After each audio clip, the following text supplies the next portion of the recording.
Good afternoon, class. I hope you all are very fine. So, today we are going to start our chapter second of accountancy, that is reconstitution of partnership. Reconstitution means होता क्या है? Reconstitution means when the partners are the same but they want to change their ratio. In this, the old agreement finish and a new agreement start. Reconstitution of a partnership definition देख लेते हैं हम. When there is a change in the relationship without affecting the existence of partnership firm, यानी बिना partnership firm के existence को हिलाते हुए अगर उसमें हम कोई चेंजेस करते हैं तो वो क्या कहलाता है? Reconstitution of partnership. Changes means यानी पुराना एग्रीमेंट खत्म हो जाए और नया एग्रीमेंट क्या हो जाएगा? स्टार्ट हो जाएगा. अब रिकॉन्स्टिट्यूशन होता कब कब है? किन किन केसेस में हमें रिकॉन्स्टिट्यूशन करना पड़ता है? सपोज हमारे जो एग्जिस्टिंग पार्टनर है वो अपनी रेशो को चेंज करना चाहते हैं. Change in the profit sharing ratio among the existing partner. मान लो वो पहले 2:1 में करते थे, अब वो चाहते हैं कि नहीं वो 1:1 में करेंगे, यानी कि वो रेशो चेंज करना चाहते हैं.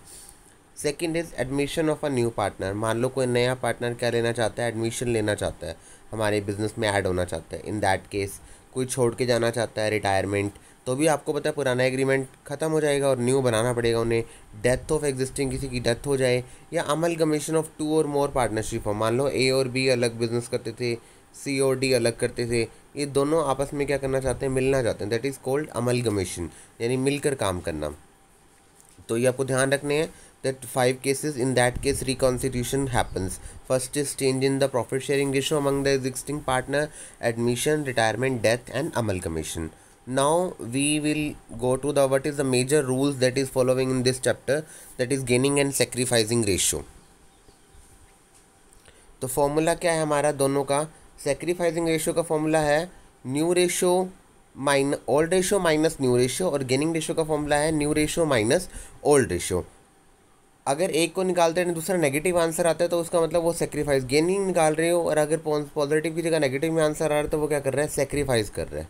Okay, now we have an example. X and Y are partner in the firm sharing profit in the ratio of 2:1. As you can see here कि उनकी पुरानी जो रेशो थी वो 2:1 थी. With effect from 1 April 2014 they agreed to share profit equally. Old ratio क्या थी? 2:1. New क्या कर दी उन्होंने? 1:1 बना दी. अब हमें कहता है ये बताना है कि सेक्रीफाइस और गेन कितना हुआ है. अब आपको पता है अगर रेशो चेंज होगी तो एक को फ़ायदा होगा और एक को नुकसान होगा. तो अब हम देखना है कि किसको फ़ायदा हो रहा है किसको नुकसान हो रहा है. हमें गेनिंग रेशो निकाल रहे हैं यहाँ से हम. तो ओल्ड रेशो एक्स की कितनी थी? 2:1 है, तो इसको क्या लिखा जाएगा? 2/3.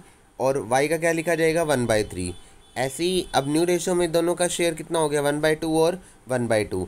अब यहाँ पर हमें क्या करना है? इनका एलसीएम लेना है. एक्स का निकालना है new ratio minus old ratio. तो न्यू रेशो कितनी थी हमारी यहाँ पे? 1/2 माइनस 2/3. इसको करोगे एलसीएम लोगे तो 2 3 जा 6 और 3 × 1 3 आ जाएगा, और 3 2 जा 6 2 × 2 4 आ जाएगा. और यहाँ पे आ जाएगा 3 - 4, सॉरी ये गलती से 2 लिखा हुआ है, 3 - 4 आएगा अपॉन 6. तो जो आंसर क्या आ जाएगा? माइनस के 1/6. मैंने आपको बताया था आप गेनिंग निकाल रहे हो और अगर नेगेटिव में आंसर आ रहा है इसका मतलब ये क्या बंदा क्या कर रहा है? सेक्रीफाइस कर रहा है, यानी इसको लॉस हो रहा है. नेक्स्ट सिमिलर एज हम वाई का निकाल के देख लेते हैं. आपको पता है एक गेन होएगा तो दूसरे को क्या होएगा? सेक्रीफाइस होएगा. तो वाई का निकाला 1/2 माइनस 1/3. तो 1/2 1/3 एलसीएम लिया 6 आ गया. 3 - 2 तो ये क्या आ गया? 1/6. पॉजिटिव आंसर आ रहा है तो ये यहाँ पे क्या कर रहा है? गेन कर रहा है. तो वाई तो यहाँ पे गेन कर रहा है कितना? 1/6. और एक्स सेक्रीफाइस कर रहा है कितना? 1/6. याद रखना गेन और सेक्रीफाइस दोनों ऑलवेज क्या होंगे? इक्वल होंगे. Now we move to our next second question. X, Y and Z are were partner in the ratio of 3:2:1. पुरानी रेशो क्या थी उनकी? 3:1. उन्होंने डिसाइड करा कि वो न्यू रेशो क्या एग्जिस्ट करेंगे अब? 2:2:1. आपको बताना है गेन और सेक्रीफाइस कितना होगा. तो ओल्ड शेयर निकाल लो. पहले टेबल वाइज बना लेना ताकि आपको कोई कन्फ्यूज़न ना हो बेटा. एक्स का कितना आ रहा है? 3/6. वाई का 2/6. जेड का 1/6. न्यू शेयर 2/5 2/5 और 1/5. अब आपको डिफरेंस निकालना है. सबसे पहले तो 3/6 में से 2/5 करा तो क्या आ रहा है? 3/30. पॉजिटिव है तो ये क्या कर रहे हैं? सेक्रीफाइस कर रहा है. इसका नेगेटिव आ रहा है तो ये क्या कर रहा है? गेन कर रहा है. ये भी नेगेटिव आ रहा है तो क्या कर रहा है? गेन कर रहा है. मैंने आपको बताया था दोनों इक्वल होंगे. 2/30 प्लस 1/30 इज इक्वल टू क्या बनेगा? 3/30. तो जितना सेक्रीफाइस हो रहा है उतना ही क्या हो रहा है? गेन हो रहा है. तो आपको नीचे लास्ट में एक लाइन लिखनी है बस simply as it is. Thus X has sacrificed 3/30, Y has gained 2/30 and Z has also gained 1/30. बहुत easy से sum है, बहुत easy से. Now we are moving to our next example. A, B, C were partners sharing profit in the ratio of 5:4:1. As you can see here, the ratio is 5:4:1 and now they agree to ratio 3:3:4. तो आपको old ratio दे दी, new ratio दे दी. For the purpose of the goodwill the firm is valid at 50,000. आपको यहाँ पे ना सम थोड़ा सा बड़ा कर दिया, आप गुडविल भी बता दिया आपको कितनी है 50,000. तो गुडविल का शेयर और निकालना पड़ेगा हमें साथ साथ. सिंपली एज इट इज़ तो हम वही करेंगे. हमारा फॉर्मूला क्या होता था गेनिंग रेशो निकालने का? New ratio minus old ratio. तो न्यू रेशो आपको पता है 3/10 माइनस 5/10. क्या आ रहा है इसका आंसर? नेगेटिव आ रहा है, तो ये 2/10 क्या कर रहा है? सेक्रीफाइस कर रहा है. 3/10 माइनस 4/10 करा तो क्या आ रहा है? 1/10 सेक्रीफाइस. 4/10 माइनस 1/10 करा, पॉजिटिव आंसर आ रहा है, तो क्या हो रहा है? गेन हो रहा है. 2/10 1/10 ए और बी क्या कर रहे हैं? सेक्रीफाइस कर रहे हैं. और सी क्या कर रहा है? गेन कर रहा है. बेटा जो सेक्रीफाइस कर रहा है अब उसको क्या मिलेगा? फ्यूचर बेनिफिट्स तो मिलेंगे ना, क्योंकि फ्यूचर में तो वो लॉसेस लेगा. तो आज ही उसके बदले उसको क्या दिया जाएगा? कुछ पार्ट उसको दिया जाएगा. तो ए को कितना सेक्रीफाइस कर रहा है? ए 50,000 का 2/10 यानी कितने सेक्रीफाइस कर रहा है? 10,000 सेक्रीफाइस कर रहा है. बी कितने सेक्रीफाइस कर रहा है? 50,000 का 1/10 5,000 सेक्रीफाइस कर रहा है. सी कितने सेक्रीफाइस कर रहा है? 50,000 का 3/10. तो इसका तो हमने देखा था कि ये तो गेन कर रहा था, तो इसका कितना गेन आ जाएगा? 15,000 गेन. तो ए ने कितना सेक्रीफाइस करा? 10,000.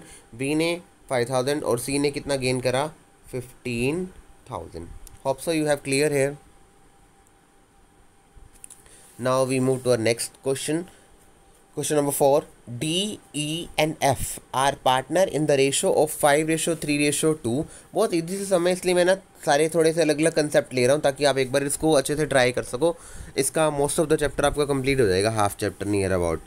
F ने एक्वायर करा है 1/5 शेयर फ्रॉम D और D ने एक्वायर करा है 1/20 फ्रॉम E. ये थोड़ा सा ना अलग सा केस है, डिफरेंट सा, तो थोड़ा ध्यान से देखिएगा इसको प्लीज़. DEF की रेशो दे रखी है, आपको पहले टेबल बनानी है, मैंने आपको बताया. तो 5/10 3/10 और 2/10. कुछ भी नहीं करना, आगे स्टेटमेंट पढ़ते जाओ, उसके अकॉर्डिंग वर्क करते जाओ. F एक्वायर कर रहा है, एक्वायर मीन्स होता है गेट करना, प्राप्त करना. 1/5 शेयर फ्रॉम D. D से कितना ले रहा है बेटा? वो 1/5 ले रहा है. कौन ले रहा है? F ले रहा है. तो उस वाले में तो ऐड कर दो, और जिससे ले रहा है उससे क्या कर दो? सब्ट्रैक्ट कर दो. अच्छा, नेक्स्ट में क्या दिया? D एक्वायर कर रहा है 1/20 फ्रॉम E. अब इसके पास 1/20 तो आ रहा है, किससे आ रहा है? ई से आ रहा है. तो ई वाले में हम क्या कर देंगे? सब्ट्रैक्ट कर देंगे. अब और कुछ तो नहीं कह रहा, तो अब इनको टोटल कर लो. 5/10 माइनस 1/5 प्लस 1/20. एलसीएम लिया तो कितना आ जाएगा? 7/20. सोल्व करोगे तो इसका 3/10 माइनस 1/20 करोगे तो कितना आ जाएगा? 5/20. और इसका था 2/10 प्लस 1/5. इसको सोल्व करोगे तो कितना आ जाएगा? 8/20. तो न्यू रेशो क्या आ जाएगी? 7:5:8. अभी तो ये सिर्फ हमारी क्या निकली है? न्यू रेशो निकली है बेटा. पिछले सम्स में हमें न्यू रेशो गिवन होती थी, अब आपने न्यू रेशो खुद कैलकुलेट करी है, ओल्ड आपको पता ही है. तो अब आप सेक्रीफाइस और गेन तो इजीली निकाल सकते हो इससे. तो सेक्रीफाइस और गेन कैसे पता चल जाएगा हमें? 5/10 माइनस 7/20. ये क्या कर रहा है?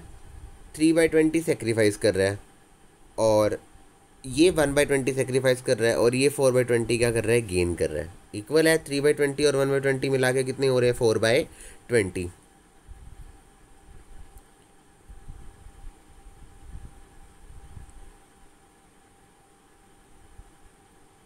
Hope so you have understand till here. Now you have to practice all these questions in your notebook. Thank you.